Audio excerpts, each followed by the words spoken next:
So last year we released AskQ, which is an AI analytics tool built for Infor CloudSuite customers. And in this video, I'm going to share just 10 things that I think are worth knowing about. For each one, I'll just share where I see it being useful and how customers are already using it today. Starting with the first one, which is natural language questions. So you can ask questions in plain language, and to be fair, that's something you can do in pretty much every AI tool right now, which is a good thing because it means it's going to be super simple to get using and you're not going to need any training.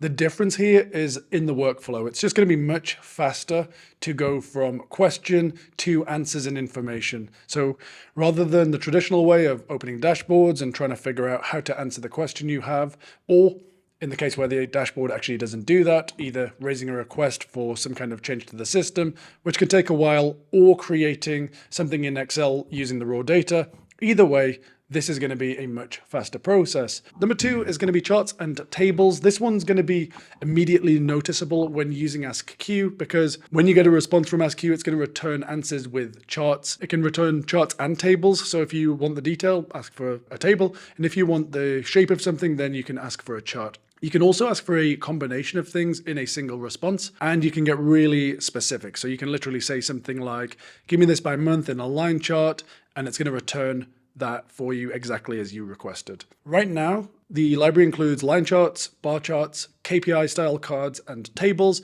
but we're extending that. So soon we'll add heat maps, bar line combos, area charts, and other things, basically all bases covered. The charts are also interactive. You can hover over them and see tooltips, and you can also click on each item in the legend to disable it. So let's say you've got sales by month and a trend line, and you only wanted to focus on the trend line. You could click on the sales and it's going to remove it from the chart, so you just have that trend line. Speaking of trend lines, you can also ask Q to generate data based on historical data, so things like trend lines and forecasts.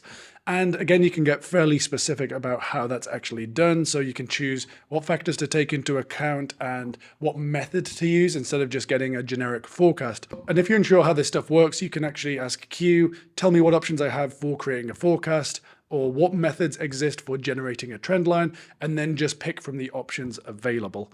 Which then brings us to number three, follow-ups that feel natural. So most of the time you don't ask a single question and stop. You ask something, then you refine it, split it by region. Now show me this for last quarter. Now compare it to last year. Benefit here is AskQ is going to keep the context. So it feels like a very natural conversation, natural back and forth, instead of starting from scratch each time, which makes a huge difference in live conversations.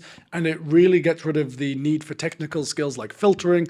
And it's just going to remember all of those in the context. So very, very useful. Number four, mobile, desktop, and tablet support. So for a long time, analytics and getting answers to questions you had around data was something you did typically at your laptop, but that's no longer the case, and it makes perfect sense. We carry these things around with us literally all day, and sometimes you need answers when it doesn't make sense to have a laptop out. AskQ works on mobile, desktop, and tablet, so if you're walking into a meeting, on a call, or away from your desk, you can still ask questions and get those answers. That flexibility is a big reason it fits into day-to-day work instead of feeling like it's a sort of separate bolt-on task. I was actually speaking with a client of ours just last week, and she said that she ends up using AskQ on her phone way more than a laptop. And because of that, she actually uses it kind of continuously throughout the day just because it's so convenient. She's always on the go. And so just having this in her pocket, whenever she has a question, being able to answer it there and then, super useful. Number five is fast setup without long projects. So setup is a big one. It's also going to be a boring one for a video like this. So here's all you need to know. AskQ doesn't need any extra products or services to get going. In a lot of environments, we can have it set up in just a couple of hours. It might take a little bit longer than this, but it's not going to take days or weeks, which compared to most analytics rollouts is pretty crazy. And it means that you're going to get started really, really quickly and start making use of data pretty much from when you sign up. Number six is controlled snapshots of the Infor data lake. So AskQ creates a mirror of the Infor data lake, and this is refreshed at intervals that you can choose. So you can have data refreshed as often as every 20 minutes. So pretty close to live for a system like this. Obviously not live, but pretty close. Refresh time will depend on which plan you actually select. You can see the times listed on the AskQ website.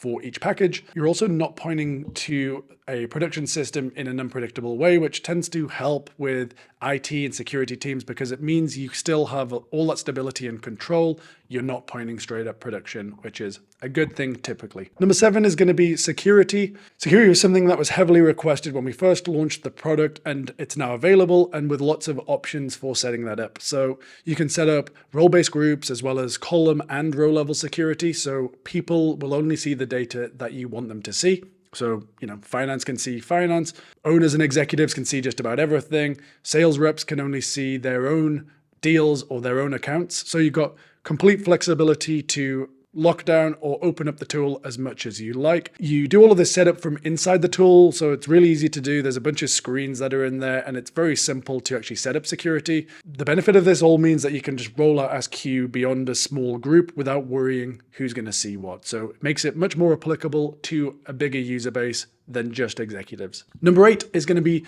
cross-department questions in one flow. Now, this is probably the one that feels most powerful when you see it. So you can ask questions that cut across different parts of the business in a single flow. So you might ask something like, for this customer, show me revenue year on year, show me their overdue, accounts receivable, how much stock we have of their most purchased product, then also show me the pricing for that product across the customer base, including purchase quantities at each price. Now, to be clear, you can sometimes ask that in a single question, but in practice, you're probably going to need to break that into 2 or 3 to get the best responses and most complete answers. But being able to do that is kind of crazy and very difficult to do typically. And even if you are asking that in 3 or 4 questions, you're still doing something that would normally mean jumping between systems, different dashboards, different teams. Here it might take you a minute or 90 seconds at most to get those answers, and you end up with a completely joined up picture of the customer that you can actually act on. So I think that's going to be a really big one moving forward. Number 9 is multi-language support. So AskQ supports lots of different languages and character sets. This is going to be very useful if your first language isn't English, or in big global companies where the business operates in several different languages rather than just one.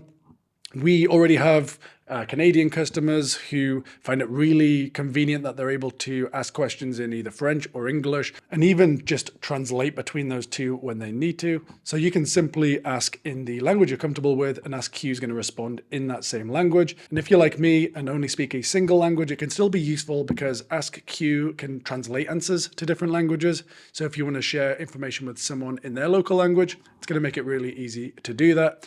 A nice thing here as well is all the charts, legends, and KPIs are going to be in that language and character set too. So it's not going to be, part English, part Chinese or something else. That's all going to be consistent across the board. That's something that wasn't typically easy to implement in traditional analytics dashboards without a lot of translation and things like that. Number 10 is going to be plain language explanation. So AskQ doesn't just give you results, you'll also get a plain language explanation of what stands out, why it matters, and what you can do next.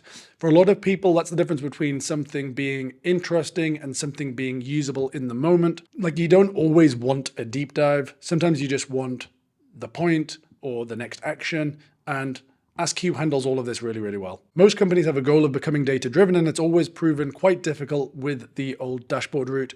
But this feels so natural, like you have your very own data scientist on call 24/7, so you don't need to worry about technical jargon or understanding charts and trends like a data analyst would. Again, I see this being a huge change for how companies view analytics in 2026. So that's the list, 10 practical capabilities and where AskQ actually gets used.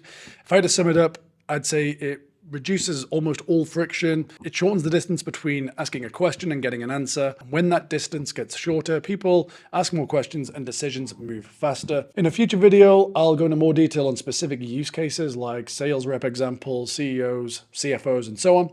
I'll also be creating an in-depth look at how to use AskQ, where I go through each of the screens, so you can really get a feel for what it's like to use. So keep an eye out for that, and I'll see you in the next video.